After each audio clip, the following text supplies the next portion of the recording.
Eu questiono algumas coisas no futebol, né? Não sei se eu sou muito questionador, mas eu questiono desde o princípio, primeiro, né, com relação ao tempo de bola rolando. Né? Se não tem um tempo de bola rolando mínimo, para mim já é um desequilíbrio, né? Ainda mais com a atuação do VAR hoje, né? Que os tempos de bola rolando eles alternam substancialmente, muitas vezes alternando por vezes diferença de 20% de um jogo para o outro.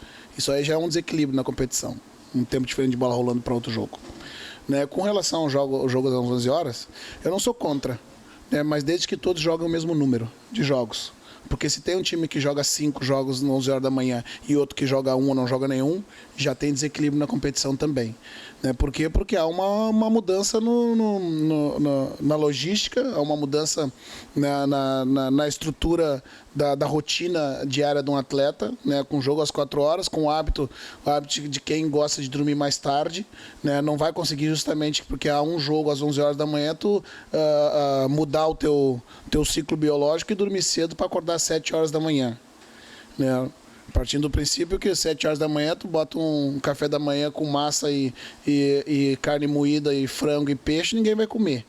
Né? E tem atleta, muitas vezes eu não gostava de tomar café pela manhã ou tomava um copo de suco para ir para o treino de manhã. Né? Mas não pelo acerto disso, mas pelo hábito que havia construído. Né? Então, se há alguma, por exemplo, sexta-feira nós estamos abrindo mão do treinamento. Né? Não vai haver treino, a minha semana acaba amanhã, porque a logística faz com que a gente tenha que, para que a gente consiga pelo menos chegar perto do jogo, a gente imagina sempre poder chegar no mínimo 24 horas antes do jogo. Para que tu consiga fazer isso, tu tem que abrir mão do treinamento da véspera do jogo, é um outro prejuízo. Né? Agora, se tem alguma coisa boa disso, fisiologicamente, né, na parte da manhã, nós temos nossos hormônios anabolizantes, né, todos na corrente sanguínea muito cedo. Né, isso pode ser um benefício, que é perdido no segundo tempo com o sol em cima da tua cabeça, no Rio de Janeiro, em 40 graus, né, ou no Nordeste. É um outro desequilíbrio. Mas é o que nós temos, né? E é o que a gente se prepara para trabalhar e fazer da melhor forma possível. Foram 2 jogos jogados às 11 e foram 2 bons resultados, um empate em São Paulo e a vitória contra o Atlético. E também foi cedo? E então o terceiro. Já vamos pro 4º jogo. Eu quero parar para fazer essa conta. Eu quero ver quantos cada time jogou na competição às 11 horas da manhã. Né? Se todo mundo vai jogar 4 ou 5 jogos, tá tudo certo. Mas geralmente a gente sabe que não é assim. O Guerra, ele é capaz de te dar essas 2 opções durante a partida, tanto ser um meia ali, quanto cumprir aquela outra função que o Ronaldo desenvolve? Então, cumpre, obviamente, com outra característica. Né? Assim como Arthur e Elber também cumpririam a ausência do Arthur com características diferentes. Depende muito do que a gente da comissão idealiza para o jogo. Se eu desejar ter a presença diária do Arthur Kaique, né, no jogo, né, as finalizações de curta e média distância, as batidas de falta, né, uma transição, né, num outro estilo, seria pela presença do Arthur. Mas se eu quisesse ter um jogo de entrelinha, né, com uma flutuação maior e com uma capacidade de retenção de bola e vitória pessoal, né, pela velocidade e pela habilidade, seria o Elber. Assim como na figura do Ronaldo e do Guerra. Né? Nós, contra o Atlético, nós optamos pelo Ronaldo e a estratégia foi bem executada e bem feita. Ganhamos o jogo no segundo tempo. Né, com a entrada do Guerra, né, para fazer a manutenção do placar, né, não nos tornando excessivamente defensivo no momento que o adversário partiria para cima para tentar recuperar o prejuízo. A gente sabe que o Vasco vai nos pressionar desde o início do jogo. Nós teremos que ter um meio de campo forte, não podemos abrir mão de jogar. Né, com os médios que joguei contra o Atlético, eu tenho as profundidades, né, diferente das do Guerra. Né, com o Guerra eu tenho um jogo mais apoiado entre linha, capacidade de colocar seus colegas na cara do gol. Né, e hoje a gente define. Ontem eu testei, né, as alternativas que me cabiam, né, para hoje poder definir, né, e escolher a melhor estratégia para esse jogo. Em primeiro lugar, a gente em nenhum momento entra para não ganhar, né? A gente usa uma estratégia baseada os valores do adversário, sempre pensando na vitória, né? Em alguns momentos no decorrer do jogo, o empate ele passa a se tornar um bom resultado. Né, agora, eu acho que a gente tem que ter os pés no chão. Nós temos alguns objetivos no campeonato. Né, e assim como eu digo para os meus atletas que o importante é manter o zero do placar para se manter vivo na competição, né, a gente também sabe que cada vez que a gente se distanciar lá de trás, conquistando o número de pontos da manutenção na primeira divisão do Campeonato Brasileiro, nós teremos mais confiança e estaremos mais à vontade para buscar outros objetivos. Então a gente não pode passar a carroça na frente dos bois, né, como se diz. A partir desse momento, em função de estar numa fase da tabela onde ser esse dado verdadeiro, onde os times que estão na frente ganham mais do que empatam, né, a gente atropelar as coisas. Né? Nós temos 9 jogos sem sofrer gols, né? Alguns deles ganhando pelo placar mínimo.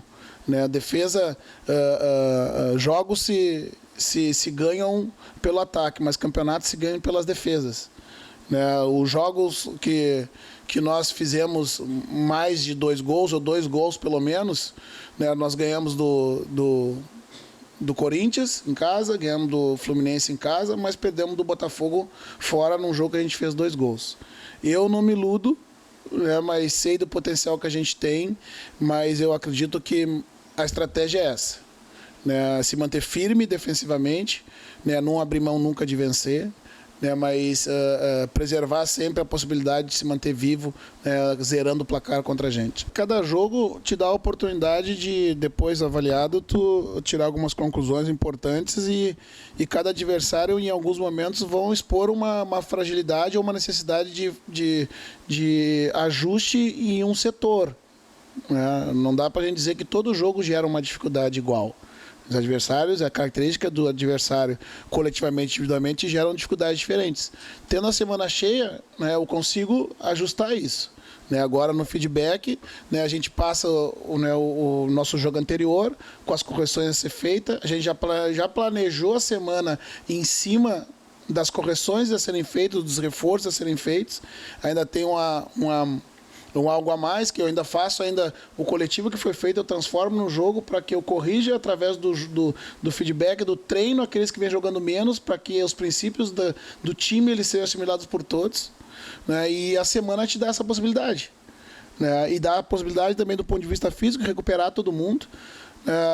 Nosso número de lesões ele é pequeno, né? Porque a gente está conseguindo organizar bem a carga e descanso, coisa que a partir da terceira semana de setembro a gente não vai ter, e a gente vai ter que provar a força do nosso grupo, né? Que hoje a gente está com um número, acho que de 20 ou 21 jogadores no campo. Né? É um número pequeno, mas com um número com qualidade. Né? Na Europa os times têm um elenco pequeno, mas porque tem pelo menos... O ideal seria uma semana com um mês com 6 jogos. 2 semanas abertas. Tu consegue recuperar. Né? E a partir de setembro nós vamos correr quanto tempo? A gente não dá para saber o limite, né? Mas do ponto de vista da organização, dos princípios, eles estão bem assimilados. Né? Hoje no feedback, né, eu sempre faço um ou outro questionamento direcionado a eles para, dentro do entendimento deles do que a gente pede, né, o que seria melhor para executar. E hoje eu fiz justamente no nosso gol relacionado no lance da falta, né, o lance que originou a falta, relacionado, né, o que a gente tinha feito de correto naquela ação ali. Né? E quando você percebe no feedback dos atletas que as respostas vão ao encontro, né, do que você trabalha no dia a dia, é que as questões estão assimiladas.